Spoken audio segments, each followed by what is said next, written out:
Le président du parti FCDB, le professeur Soumanou Toleba, était cet après-midi du mercredi 22 mai 2019 face à la presse avec les membres du bureau directeur du parti.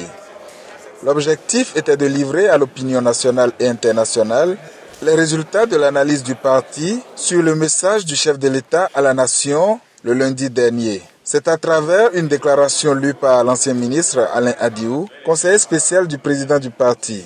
Une déclaration que nous vous proposons de suivre ici en intégralité. Les responsables, les militants et les sympathisants du parti Force Cori pour le développement du Bénin, FCDB, se réjouissent de l'élan national de prière qui a contribué, entre autres, à l'atmosphère de paix qui a régné depuis les fâcheux et douloureux événements post-électoraux dont le point d'orgue a été le théâtre insoutenable de Cotonou-Kadiaon les 1er et 2 mai derniers. Ils se réjouissent également du fait que le président de la République ait pu s'adresser au peuple qui attendait ce message depuis un certain temps.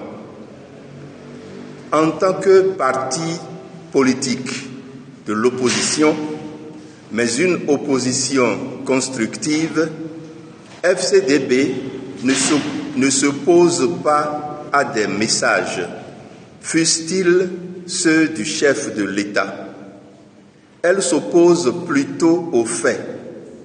C'est pour cela que, après avoir écouté et analysé le message du président de la République, le bureau politique du parti FCDB, réuni en session extraordinaire le mardi 21 mai 2019, accueille le message et fait quelques commentaires sous forme de déclaration. 1. En disant dès le début de son message que le processus électoral relatif à la 8e législature de notre pays vient de s'achever, le président de la République a déclaré on ne peut plus clairement que les compétitions électorales sont terminées. Donc, ceux qui réclament la reprise des élections législatives sont définitivement fixés. Tout en regrettant ce qui s'est passé à l'occasion de ces élections, le parti FCDB prend acte du coup de sifflet final de l'arbitre central du match électoral.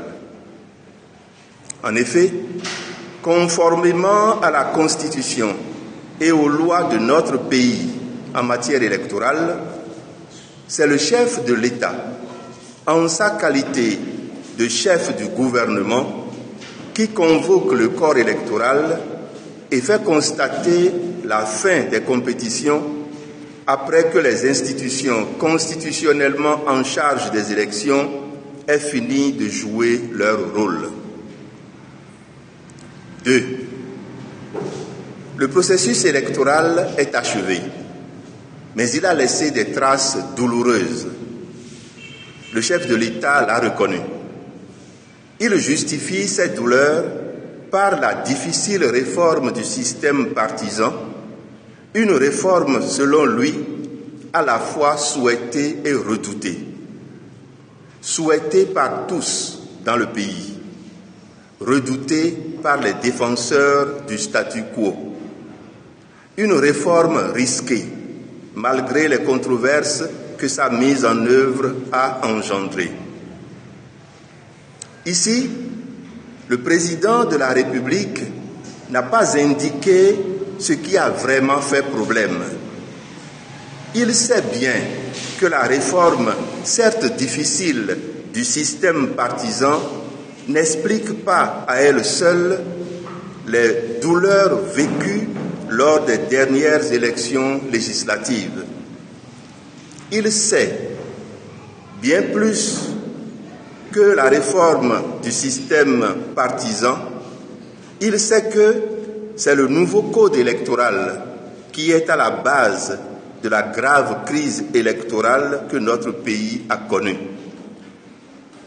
En évitant ainsi de mettre clairement et directement le doigt sur ce qui a fait mal, le président de la République ne tombe-t-il pas dans le piège de ceux qui accusent sa manière élégante d'éviter les sujets qui fâchent et de toujours chercher à avoir raison?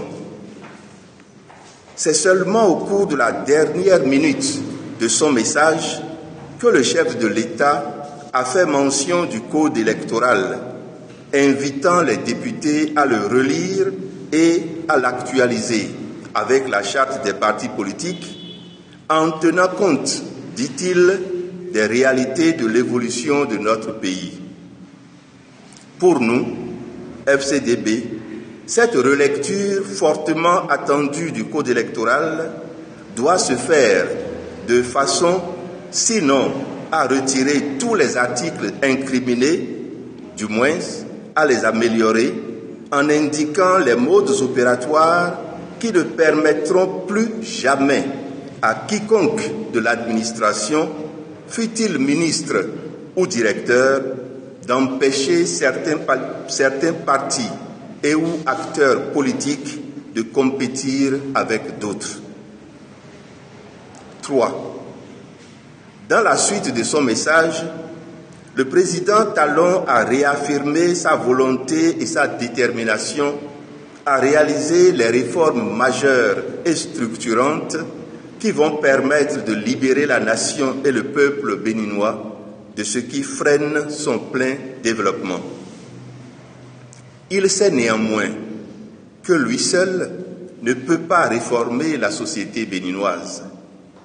Il le pourra d'autant moins que la population n'adhérera pas à ces réformes. Une fois encore, le parti FCDB précise que, plus que les réformes elles-mêmes, ce sont la manière et les conditions de leur réalisation qui ont fait problème. Plus que des réformes seulement politiques, certaines sont des réformes sociétales. Pour leur mise en œuvre efficace et durable, l'adhésion de la population est incontournable. Cette adhésion appelle la juste information des citoyens. Cette juste information conditionne le soutien et la participation de la population. C'est ce problème de gouvernance que dénoncent bien des concitoyens du chef de l'État. Et il est nécessaire que le président de la République en tienne compte pour renouer durablement la confiance entre lui et ses administrés. 4. En dénonçant les manifestations de violence récemment connues, le président Talon a déploré que ce soit une controverse parmi tant d'autres et quelques frustrations inhérentes à la vie en communauté et aux mutations profondes qui y ont conduit. Le parti FCDB rappelle que dans les pays qui ont connu des violences post-électorales, ce sont toujours les frustrations entraînées par la mise en application forcée de mauvaises lois qui y ont conduit. Aucune controverse, encore moins aucune frustration n'est donc à sous-estimer. 5. Si, comme l'a reconnu le président de la République dans son message, tout ce qui nous est arrivé doit être utilement mis au crédit d'une crise de croissance de notre processus démocratique, il faut souhaiter que ce que le chef de l'État appelle lui-même des échanges directs, francs et constructifs au profit de notre bien commun, le Bénin, soit effectivement une rencontre nationale au cours de laquelle acteurs politiques, organisations de la société civile et forces religieuses se retrouvent dans un dialogue responsable pour apprécier les mutations profondes que traduit l'essoufflement de notre modèle politico-sociétal et définir les nouvelles bases nécessaires à son nouvel équilibre durable. Les acquis de cette rencontre seront pris en compte par les organes et les institutions compétentes de la République en vue d'un nouveau contrat de gestion de la chose publique basé sur la participation réelle des citoyens. C'est ce qui rendra crédibles les efforts entrepris aujourd'hui pour réaliser des réformes utiles et consensuelles. 6. Le parti FCDB prend acte de la volonté du chef de l'État à assurer une meilleure sécurité des installations touristiques du parc de la Pendjari. Il l'encourage à en faire autant pour tous les sites touristiques de notre pays, afin que les efforts entrepris à juste titre pour conforter la part de l'industrie touristique à la valeur ajoutée nationale portent leurs fruits. 7.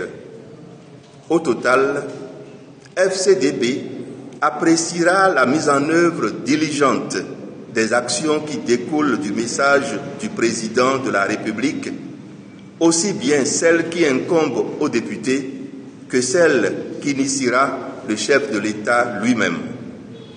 Le parti se fera un point d'honneur à participer à la réalisation de ces actions chaque fois qu'il y sera invité, mais aussi à les analyser et à les critiquer, sans oublier de faire ses propositions alternatives, le cas échéant. Pour terminer, le parti FCDB voudrait rassurer ses militants, ses sympathisants et le peuple béninois de sa disponibilité à veiller au grain et à tout mettre en œuvre pour que la démocratie béninoise chèrement acquise continue d'être un modèle en Afrique. Fait à Abomey-Calavi au siège du parti le mardi 21 mai 2019, déclaration rendue publique ce jour, mercredi 22 mai 2019.